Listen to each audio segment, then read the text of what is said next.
Hello दोस्तों, आज हम जानेंगे कि यूएस धार्मिक आयोग की ट्रम्प प्रशासन को सलाह दिया है कि आरएसएस और रॉ पर प्रतिबंध लगा देना चाहिए, ऐसे कहा है। तो उसके बारे में हम डिटेल्स में जानते हैं। तब पहले पूरा मामला क्या है वो जान लेते हैं।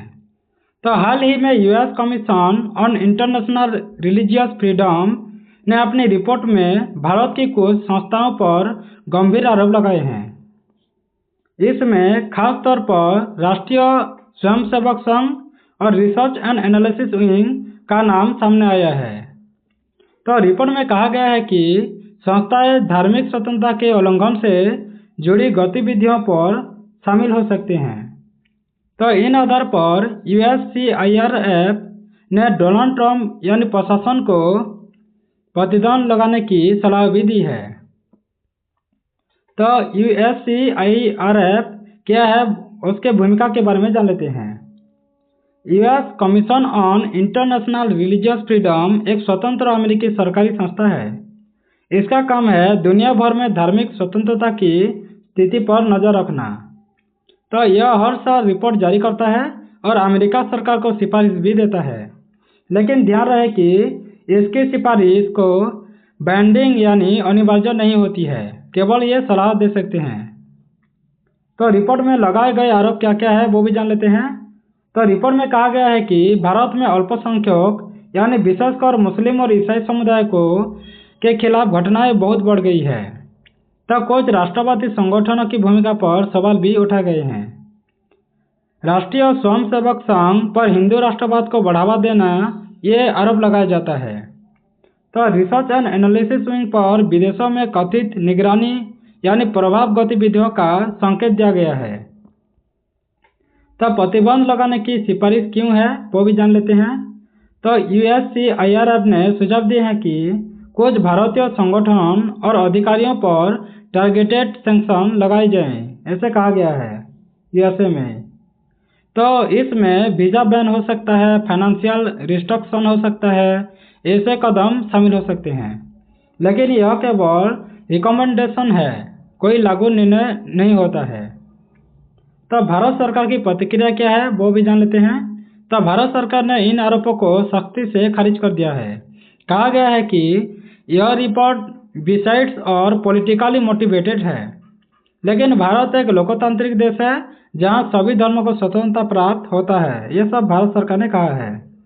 तो ministry of external affair India ने इसे भारत के आंतरिक मामलों में हस्तक्षेप बताया है।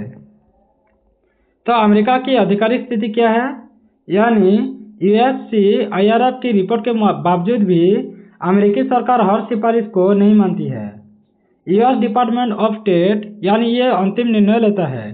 तो अब तक आरएसएस या रॉ पर कोई आधिकारिक अमेरिकी प्रतिबंध नहीं लगाया गया है। तो आरएसएस और रॉ क्या है वो भी जान लेते हैं। यानी राष्ट्रीय स्वयंसेवक संघ एक सांस्कृतिक और सामाजिक संगठन है। वो 1925 में स्थापित हुआ था।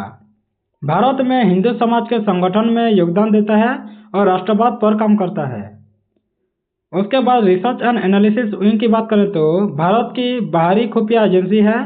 यह राष्ट्रीय सुरक्षा और विदेशों में खुफिया जानकारी जुटाने का काम करता है। उसके बाद यह विवाद क्यों महत्वपूर्ण हो जाता है वो भी जान लेते हैं।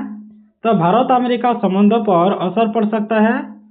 तो अंतर्राष्ट्रीय मंच पर भी भारत की छवि प्रभावित हो सकती है। यह ह्यूमन राइट्स वर्सेस सोविजियनिटी यानी मानवाधिकार बनाम संप्रभुता हो सकता है, यानी यह पर बस छिड़ सकता है। तब पहले भी ऐसे विवाद हुए थे, जैसे यूएससीआईआरएफ पहले भी भारत को कंट्रीज ऑफ पार्टिकुलर कंसर्न यानी सीपीसी में डालने की सिफारिश कर चुका है। लेकिन अमेरिका ने कई बार इसे स्वीकार नहीं किया है। इससे पता चलता है कि रिपोर्ट और नीति में अंतर होता है। तब भविष्य में क्या हो सकता है वो भी जान लेते हैं।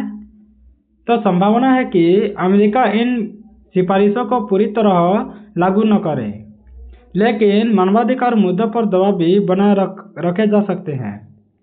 भारत और अमेरिका के बीच डिप्लोमेटिक टॉक बढ़ सकते हैं। तो राजनीतिक और कूटनीतिक असर क्या पड़ेगा। तो भारत इसे आंतरिक मामला मानता है। तो अमेरिका इसे ग्लोबल ह्यूमन राइट्स इशू के रूप में देखता है। इससे दोनों देशों के बीच सब्टिल टेंशन बन सकता है। तो कंक्लूजन क्या हो सकता है? तो USCIRF की रिपोर्ट ने एक बड़ा विवाद खड़ा कर दिया है। आरएसएस और रॉ पर प्रतिबंध की बात अभी केवल सिफारिश ही है। तो वास्तविक निर्णय अमेरिकी सरकार के हाथ में ही है। तो फिलहाल यह मुद्दा अधिक राजनीतिक और कूटनीतिक बहस का हिस्सा बन चुका है, न कि तत्काल कार्रवाई का। तो थैंक्स फॉर वॉचिंग। अगर ऐसे वीडियो आपको अच्छा लगता है तो सब्सक्राइब कर दें, बेल आइकन दबा दें, लाइक करें, शेयर करें और वीडियो आपको कैसा लगता है कमेंट बॉक्स में ज़रूर कमेंट कर दें। धन्यवाद।